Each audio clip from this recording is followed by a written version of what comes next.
आपण 7th lesson variation त्याचा practice set 7.2 बघणार आहोत. पहा 7.1 सुद्धा चॅनलवरती आहे आणि तो आधी बघा मगच याच्याकडे या, कारण त्याच्यामध्ये तुम्हाला मी डायरेक्ट व्हेरिएशन आणि इनव्हर्स व्हेरिएशन याच्यामध्ये काय फरक आहे ते सांगितलेलं आहे. 7.2 मध्ये आपल्याला इनव्हर्स व्हेरिएशनचे एक्झाम्पल सोडवायचे आहेत. 7.1 मध्ये आपण डायरेक्ट व्हेरिएशन केलं, पण जो फरक आहे दोघांच्या मधला तो मी 7.1 मध्ये एक्सप्लेन केलाय. तो व्हिडिओ सुरुवातीचा आधी पहा. आता बघा आपण आता इनव्हर्स व्हेरिएशन बद्दल बोलणार आहोत. आता आपण असं म्हटलं की if x and y are in inverse proportion then it can be said that there is inverse variation in x and y. बघा एक्स आणि वाय हे इनव्हर्स व्हेरिएशन मध्ये असतील तर आपण लिहायचे कसे बघा, डायरेक्ट असतील तेव्हा आपण असं लिहितो, हे झालं डायरेक्ट व्हेरिएशन. आणि इनव्हर्स असेल तेव्हा आपण कसं लिहिणार, x inversely varies 1/y.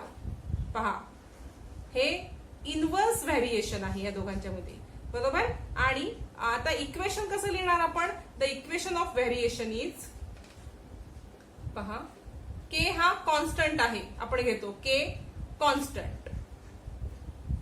Equation कसं करतो, x is equal to k by y, म्हणजेच किंवा म्हणजे ह्याच्यात x multiply by y is equal to k. हे दोन्ही इक्वेशन आहेत व्हेरिएशन मधले, इनव्हर्स व्हेरिएशनचे हे दोन इक्वेशन आहेत. डायरेक्ट व्हेरिएशनचे आपण गेल्या ह्याच्यामध्ये पाहिलेले आहेत. हे लक्षात ठेवा इक्वेशन कसे करायचे, मग आपल्याला ह्याच्यामुळे सोपं जाईल. आता आपण प्रॅक्टिस सेट 7.2 बघणार आहोत. जसं जसं आपण एक्झाम्पल सोडवू तसं जसं तुम्हाला कन्सेप्ट क्लिअर व्हायला मदत होईल. पहा 7.2 चं फर्स्ट एक्झाम्पल आहे, if information about number of worker and number of days to complete a work in given in the following table, complete the table.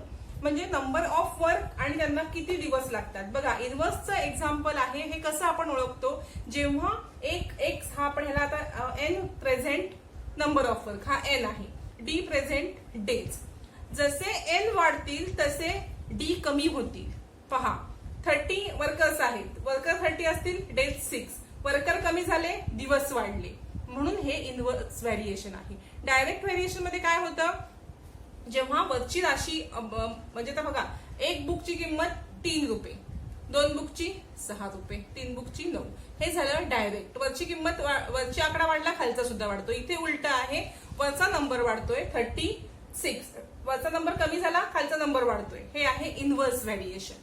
पहा आता आपण एक्झाम्पल डायरेक्ट सोडवायला सुरुवात करूया. तुम्ही 7.1 बघा, त्याच्यामध्ये मी डायरेक्ट आणि इनव्हर्स तुम्हाला व्यवस्थित दाखवलेलं आहे. आता सगळ्यात बघा आपण इथे लिहून घेतलंय, हे रिप्रेझेंट करतात ते, आणि आपल्याला सांगितलेलं आहे n inversely proportion two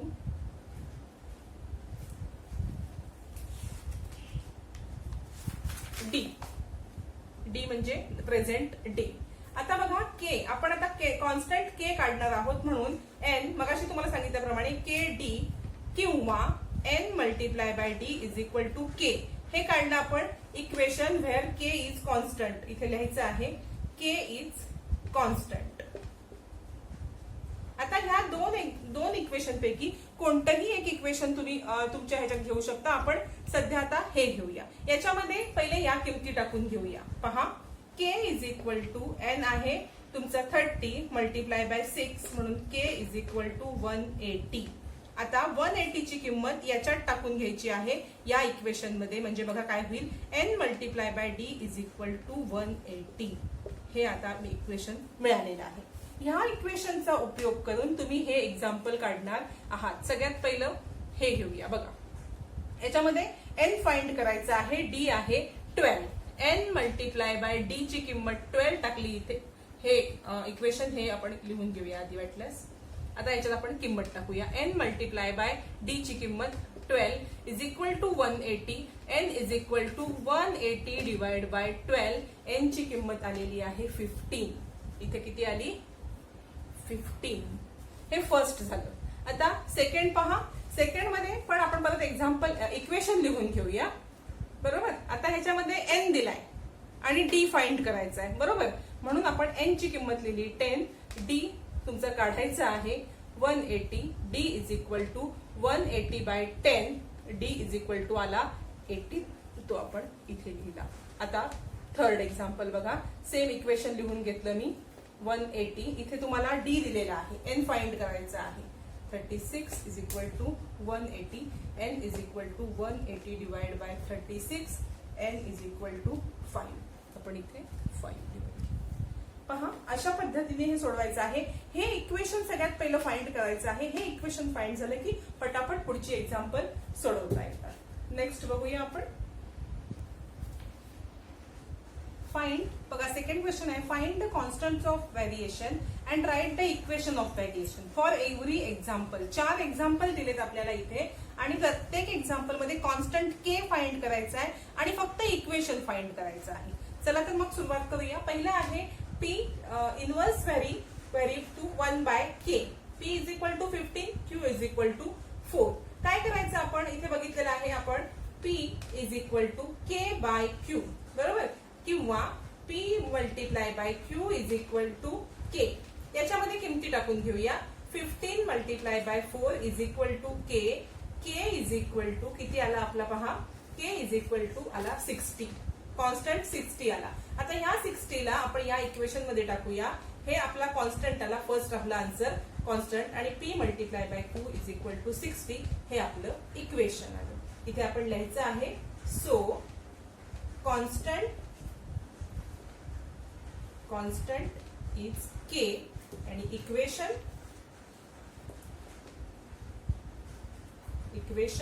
is P multiply by Q is equal to 60.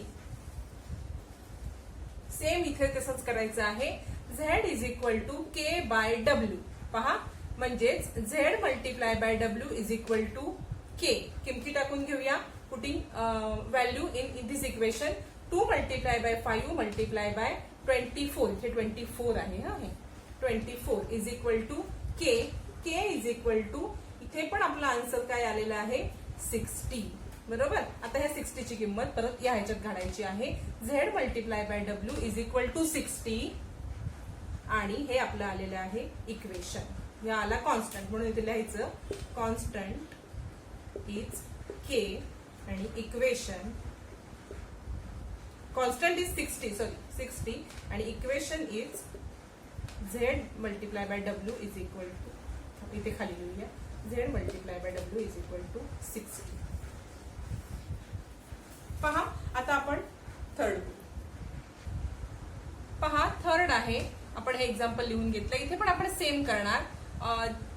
S is equal to k by, इथे टी स्क्वेअर आहे. हा बघा, टी स्क्वेअर आहे. टी ची किंमत दिली पण टीचा स्क्वेअर करायचा आहे आपल्याला. S4 के आणि 5 स्क्वेअर म्हणजेच किती येणार 25.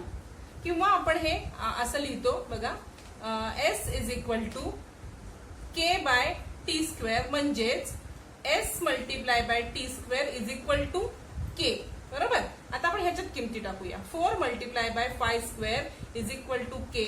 4 multiply by 25 is equal to k. K is equal to 100. Constant काय आपला आलेला आहे इथे 100. आता ह्या कॉन्स्टंटची किंमत आपण ह्या इक्वेशन मध्ये टाकूया.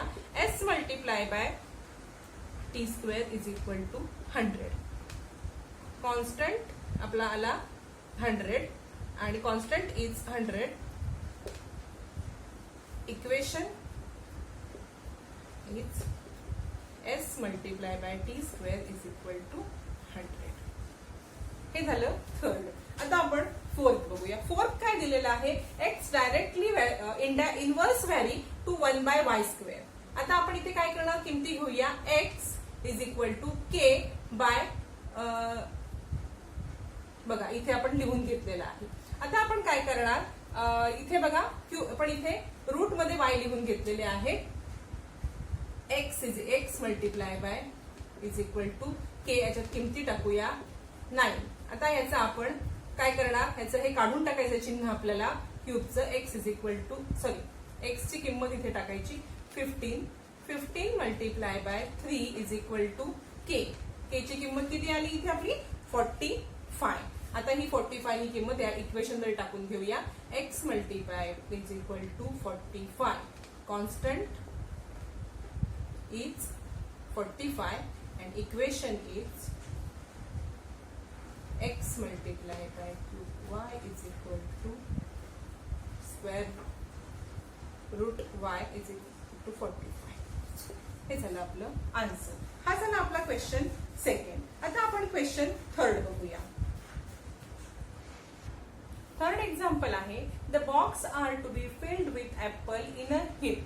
If 24 apple are put in a box, then 27 boxes are needed. If 36 apple are filled in the box, how many box will be needed? म्हणजे बघा, जर 24 ऍपल एका बॉक्स मध्ये टाकले तर 27 बॉल लागतात, 27 बॉक्स लागतात. पण एका बॉक्स मध्ये जर 36 ऍपल टाकले तर बॉक्स आपल्याला कमी लागणार आहेत, बरोबर. म्हणजे हे इनव्हर्स व्हॅरिएशनचं एक्झाम्पल आहे.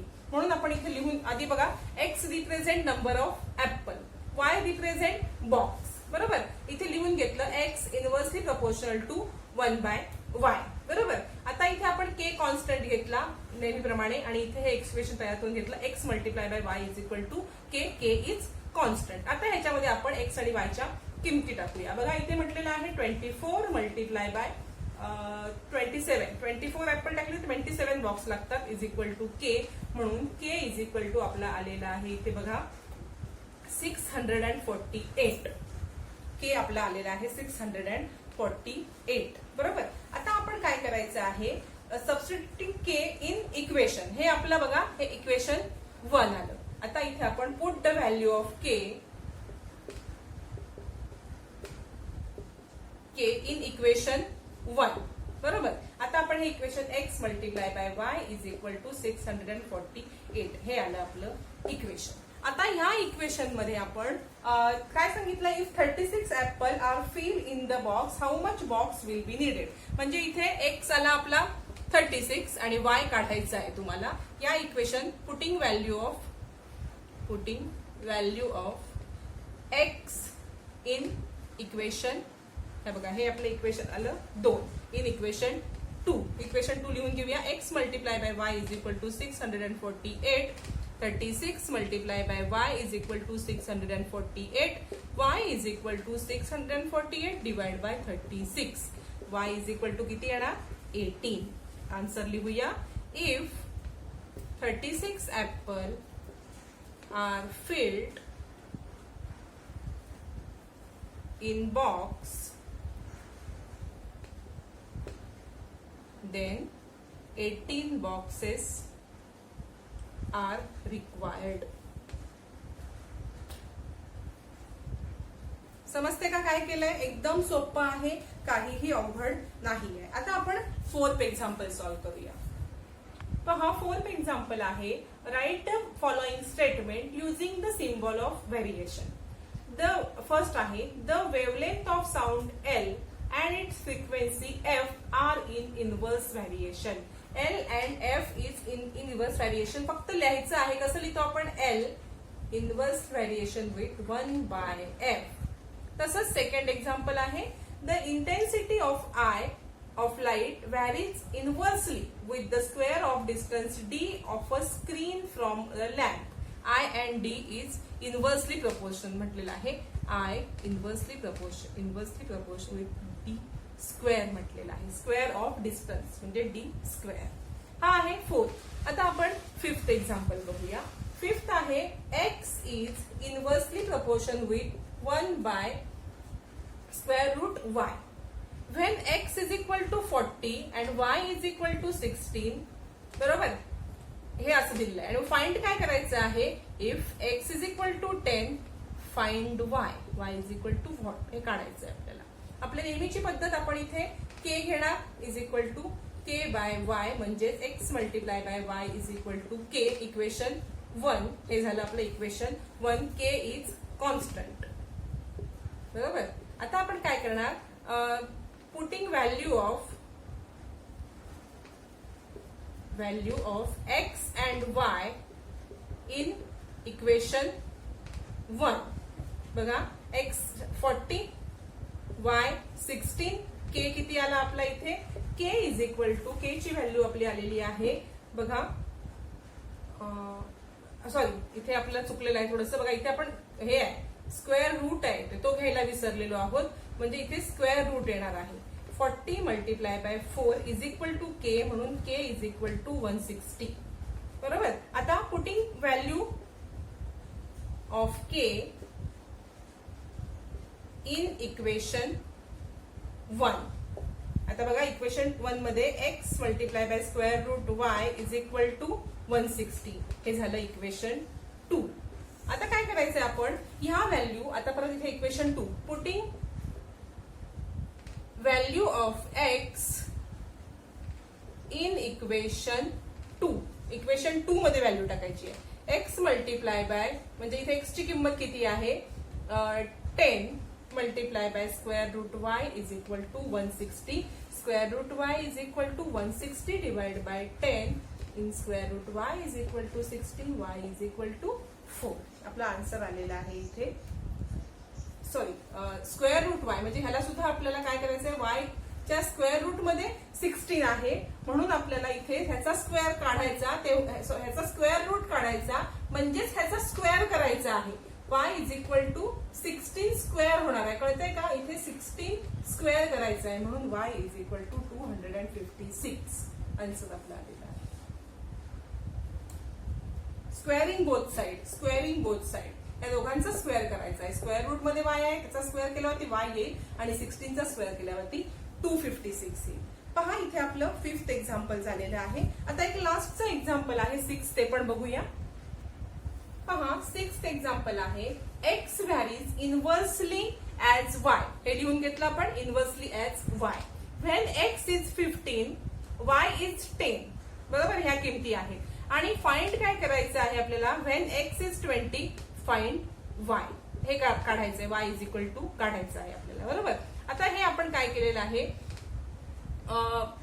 बघा इथे इक्वेशन लिहून घेतलं नेहमीसारखं y इज कॉन्स्टंट x ह्या किमती. आता पुटिंग व्हॅल्यू इन इक्वेशन 1. हे इक्वेशन आपलं 1 आहे. बघा 15 multiply by 10 is equal to k. k is equal to 150. Putting value of k in equation 1. पहा इक्वेशन 1 काय आहे x multiply by y is equal to x multiply by y is equal to 150. हे झालं equation 2. आता आपल्याला करायचंय काय x दिलेला आहे आपल्याला किती 20 आणि y फाइंड करायचा आहे. Putting value of x in equation 2. Equation 2 बघा हे आहे ना त्यात व्हॅल्यू टाकून घेऊ x ची 20 multiply by y is equal to 150. y is equal to बघा 150 डिवाइड बाय 20. इथे तुम्हाला डेसिमल फॉर्म मध्ये आन्सर येतोय y इज इक्वल टू 7.5. करून बघा तुम्ही. इथे आपला प्रॅक्टिस सेट 7.2 कम्प्लीट झालेला आहे. तसंच प्रॅक्टिस सेट 7.1 आणि 7.3 सुद्धा चॅनलवरती आहेत. नक्की पहा आणि चॅनलला अजूनही सबस्क्राईब केलं नसेल तर सबस्क्राईब करा, बेल आयकॉन दाबा आणि व्हिडिओ लाईक करायला विसरू नका. तसेच 8th स्टँडर्डच्या मित्रमैत्रिणींसोबत जास्तीत जास्त शेअर करा जेणेकरून त्यांना सुद्धा याचा फायदा घेता येईल.